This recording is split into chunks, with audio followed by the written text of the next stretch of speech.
আসসালামু আলাইকুম। আমার চ্যানেল মিস বেঙ্গলি নিশাত থেকে সকলকে স্বাগতম জানাচ্ছি। আমি নিশাত ফারজানা। আশা করছি আপনারা সবাই খুব ভালো আছেন। আলহামদুলিল্লাহ আমরাও খুব ভালো আছি।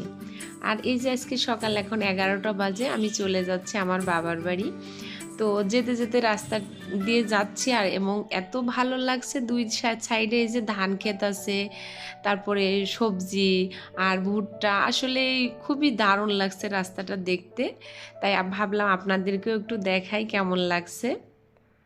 আর এই যে এখানে যে রাস্তার দুই পাশে এই যে থাকে না, যে এই যে ড্রাগন গাছ আছে, ড্রাগন গাছগুলো দেখতে অসম্ভব ভালো লাগছে। এখন একটা ড্রাগনও নেই, তারপর আমি দেখাচ্ছি। আর এই যে এই ব্রিজটার গল্প কিন্তু আমি একদিন করছিলাম আপনাদের সাথে, যে এখানে কিন্তু নৌকা ছিল আগে। এই নৌকা পার হয়ে যেতে হতো, এখন তো ব্রিজ হয়ে গেছে খুব সুন্দর। আর এই যে আমাদের সেই নদীটা দেখতে অসম্ভব ভালো লাগছে, তাই ভাবলাম আপনাদেরকেও একটু দেখাই। আর আমি তো সব সময়ই দেখি। আর এই নদীর মাছটা না অনেক মিষ্টি লাগে। যে কোনো মাছ, ছোট মাছ হলেও সেটা ভালো লাগে এবং বড় মাছ হলেও খুব ভালো লাগে। আসলে নদীর মাছ তার কোনো মেডিসিন দেওয়া না, আসলে অনেকই ভালো লাগারই কথা। যে খেয়েছে সে তো অবশ্যই জানে। আর এই যে আমি চলে এসেছি আমার বাবার বাড়িতে। তো এসেই দেখি, যেহেতু দুপুর হয়ে গেছে একটু পরেই, তো ভাবি দেখলাম সব খাবারগুলো রেডি করে ফেলছে। আজকে আর টেবিলে দিইনি, একদম নিচে আমরা ডাইনিংয়ে বিছানা পেতে খাবারগুলো খেয়ে নেব। তো এখানে অনেক তরকারি রান্না করছে ভাবি এই গরমে। আমি আবার বলছি, তুমি এত কেন রান্না করছো ভাবি? তো শাক ভাজি করছে, এখানে গরুর মাংস রান্না করছে, রুই মাছ, আর একটা সবজি রান্না করছে, বেগুন আলু টমেটো, এটাও অসম্ভব মজা ছিল। এখানে সাজনার ডাঁটাও রান্না করছে। তো ছিল সালাদ আর একদম নর্মাল সাদা ভাত। এটাই আমরা দুপুরে সবাই খেয়ে নিয়েছি মজা মজা করে, যেহেতু একটু ক্ষুধায় লেগে গেছে। এখানে সবাই আমরা একসাথেই ভাতটা খেয়ে নিয়েছি, যেহেতু আমার সাথে আমার বোনও ছিল। আমার বোনও এসছে, আমার ভাইয়া ছুটিতে এসছে। আমার ভাই ছুটিতে আসার জন্য আমাদেরকে অবশ্য দাওয়াত করছে, যে আমি তো বাড়ি থাকি না, এসছি তোরা সবাই আস। তো আমরা একত্রেই সবাই এখন খাওয়া দাওয়াটা শেষ করে নিলাম। আর আসলে ভালো ছিল, খাবারটা অনেক টেস্ট ছিল। আমি এর আগেও বলছি যে আমার ভাবি আসলে অনেক সুন্দর রান্না করে।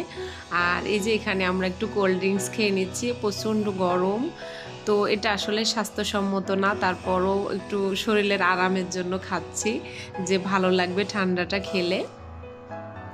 আর যেহেতু নিচে অনেক মানুষ আছে, এই জন্য আমি নিচে আর এত ভিডিওটা ক্লিপ করিনি। উপর থেকে আমি একটু বাড়িটা দেখাচ্ছি। আসলে বাড়িটা করে গেছে কিন্তু আমার আব্বাই সব কিছুই করে গেছে, কিন্তু উনি কিন্তু এই বাড়িতে থাকতে পারেনি। আর আগে তো পুরানো যে ঘর ছিল আমার দাদার আমলে, সেই ঘরগুলাতেই আমরা সব সময়ই থাকছি এবং বড় হয়েছি। এটা আব্বা জাস্ট ঘরটা শুরু করেছে, তার কিছুদিন পরে কমপ্লিট হয়ে গেছে। আর বাহিরেরটা একটু বাকি ছিল, তখনই উনি মারা গেছে। আল্লাহ পাক ওনাকে জান্নাত নসিব করুক। আর এই যে পুরানো যে ফার্নিচারগুলোতে আমরা বড় হয়েছি, এই যে সেই ড্রেসিং টেবিল, এটা দিয়েই কিন্তু আমরা সব সময় ব্যবহার করছি। আর এখন তো সব ভাইয়া নতুন নতুন কিছু করছে, নতুন ফার্নিচার। এই যে এটা একটা টেপ রেকর্ডার, যেটা দিয়ে গান শোনা হতো আগের দিনে, এই যে ক্যাসেট। তো এটা কিন্তু একটা অটোতে টেপ রেকর্ডারটা, এই টেপটা অটোতে চেঞ্জ হয়ে যেত, যে ক্যাসেট শেষ হয়ে গেছে আবার শুরু থেকে অটোতে হয়ে যেত।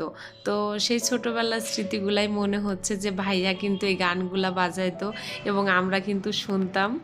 তো এখানে দুপুরের খাওয়া দাওয়া শেষ করে আমরা একটু বসে গল্পগুজব করে নিলাম।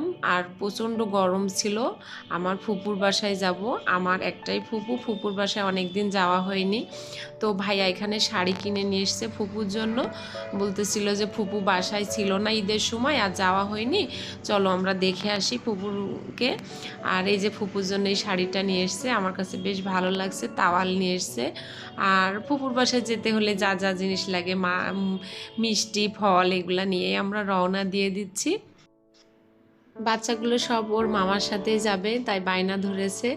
তো ওরা যাবে মোটর সাইকেলে আমার ভাইয়ের সাথে। আর আমরা একটা পাখি ভ্যান গাড়ি নিয়ে নিয়েছি, এই যে আমরাও চলে যাচ্ছি, রওনা দিয়ে দিয়েছি। আর এখানে যেতে যেতে যে এই দৃশ্যটা খুব ভালো লাগছে। এটাও এই যে একটা বট গাছ, এটা একটা কবরস্থান। এই যে আমার ভাইয়া যাচ্ছে মোটরসাইকেলে বাচ্চাদেরকে নিয়ে, আর আমরা চলে এসেছি। আর এখানে এসে দেখি একটা পাখি প্রচণ্ড গরমে কাতর হয়ে আছে। পাখিকে একটু পানি খাওয়ানোর পরে আবার গাছে উঠিয়ে দেওয়া হয়েছে। তো এই যে আমার ভাইয়ের ছেলে একদম ভয় পাচ্ছে, মনে হচ্ছে ভিতর ডিম একটা, একদমই ধরতেছে না পাখিটা, ভয় আমার হাতের উপরে নিচেও হাত লাগিয়ে আছে। আর চলে এসছে এই যে ফুপুর বাসায়। থেকে আমার ফুপুর বাসাটা আমার বেশ ভালো লাগে, যেহেতু অনেক খোলামেলা, আর আমার ফুপু কিন্তু বেশ পরিষ্কার পরিচ্ছন্ন, আসলে বয়সের সাথে সাথে যেটা হয়। আর এই যে আমার ফুপুর অনেক ছাগল আছে, ছাগলগুলা বেশ ডিস্টার্ব করছে। আর আসলে আমাদের এলাকায় তো পল্লী বিদ্যুৎ, কারেন্ট একদমই কারেন্ট থাকে না এই এলাকাটাতে। আমরা বাহিরে বসে একটু নাস্তা করে নিচ্ছিলাম। তো ভাবি রুমে ডাকছিল বারবার যে আরও ভিতরে, নাস্তা তো সব কিছু হাতে দেওয়া যায় না উঠানে। তো আবার ভিতরে গেছি, রুমের ভিতরে। এখানে ছিল পেঁয়াজু, বেশ দোকান থেকে এগুলো আমার ভাইয়া কিনে নিয়ে এসছে, ফুফাতো ভাই। জিলাপি ছিল, তার সাথে চানাচুর, বিস্কিট, এগুলাই আমরা খেয়ে নিলাম। তারপর আবার বাইরে চলে এসেছি, যেহেতু কারেন্ট চলে গেছে, এত গরম লাগছে ভিতরে, একদম ঘেমে পুরা শেষ হয়ে গেছি। আর এই যে সন্ধ্যা হয়ে গেছে, সন্ধ্যার একদম আগে আগে। আর আমি তো বলি যে আমাদের এলাকায় কিন্তু এই ধানের এই গোলা আছে, এই যে আমার ফুপুর বাসায়ও কিন্তু আছে। আর এই যে আমার ফুবাজির বয়স কিন্তু অনেক হয়ে গেছে, আপনারা বুঝতেছেন কিনা আমি জানি না, ওনার কিন্তু 95 প্রায় প্লাস হতে এসছে। আসলে আগের মানুষগুলো অনেক শক্ত, এখনও বসে বসে কাজ করছে। আর এই যে আমরা চলে এসেছি আমি এবার আমার ভাবির বাবার বাড়ি। তো ভাবি বলতেছে যেহেতু আমরা রওনাই হয়েছি, আমরা এখান থেকে একটু ঘুরে যাই। তো দেখলাম ঠিক আছে, ভাবি যেহেতু বলতেছে অনেক রিকোয়েস্ট করে, ভাবির বাবার বাড়ি থেকেও একটু ঘুরে নিলাম। আর সবার সাথে অনেক দিন দেখা হয়নি, সেটাও ভাবলাম যে মাইমাদের সাথে সবার সাথে একটু দেখা করি, আলাপ আলোচনা করি। তো সবার সাথে আলাপ আলোচনা করে আমরা আবার চলে এসেছি রাত্রে এসে। এটা কিন্তু সকালের খাবার, রাত্রে যেহেতু ঘুম দিয়ে দিয়েছিলাম, আর এটা আমি ভিডিওটা করিনি। আর এটা সকালে ভাবি খিচুড়ি রান্না করছিল, গরুর মাংস দিয়ে একটু খেয়ে নিয়েছি। এই যে বাড়ির পিছন সাইডে গিয়ে একটু দাঁড়িয়েছিলাম, ভাবি আবার বলছিল বাড়ির কাজ একটু বাকি আছে, নিচে এই যে টাইলসগুলা দিতে হবে, এগুলা দাঁড়িয়ে দাঁড়িয়ে দেখতেছিলাম। আর রাস্তার অপোজিটেই কিন্তু আমার বড় খালার বাসা। আমার বড় খালা আর আমার মা কিন্তু একদম রাস্তার এই পার আর ওই পার বাড়ি। অনেকদিন পর সবার সাথে দেখা হলে কিন্তু বেশ ভালো লাগে। তবে অনেকের সাথে দেখা হয়েছে এবং খুব ভালো লাগছে। এই যে এখানে একটা বাগান বিলাস গাছ, তো বাগান বিলাসটা খুবই ভালো লাগছে, অনেক ফুল ফুটেছে। তো এইটা কিন্তু ছিল আমাদের ঘরের একদম সাইডে। আর যেহেতু পুরানো ঘর ভেঙে ফেলা হয়েছে, তবে ওই ঘরের সামনে কিন্তু অসংখ্য গাছ ছিল, এবং শিউলি গাছ, অনেক ধরনের ফুলের গাছ ছিল, হাসনাহানা। তো খুব ভালো লাগতো তখন, পুরানো ঘর ছিল তারপরও খুবই ভালো লাগতো। এখন নতুন ঘর উঠিয়ে আসলে সব গাছ কাটা হয়ে গেছে, ভাঙচুর হয়ে গেছে।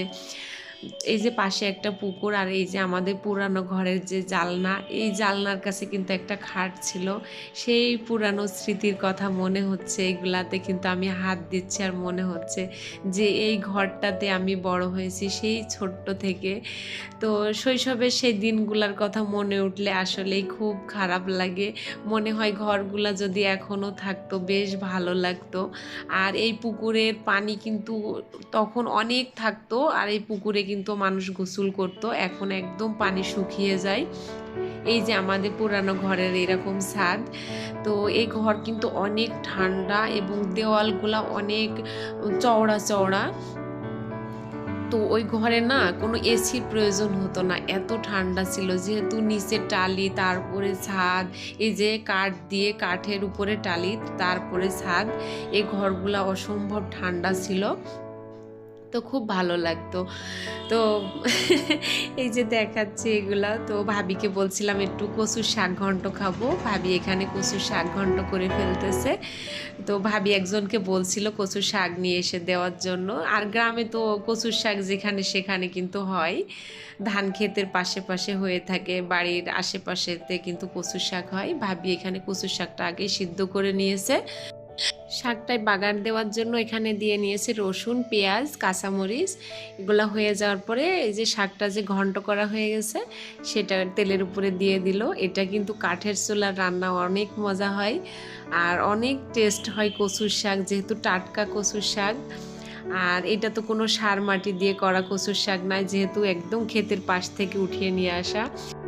দুপুরের খাওয়া দাওয়াটাও শেষ করে নিলাম।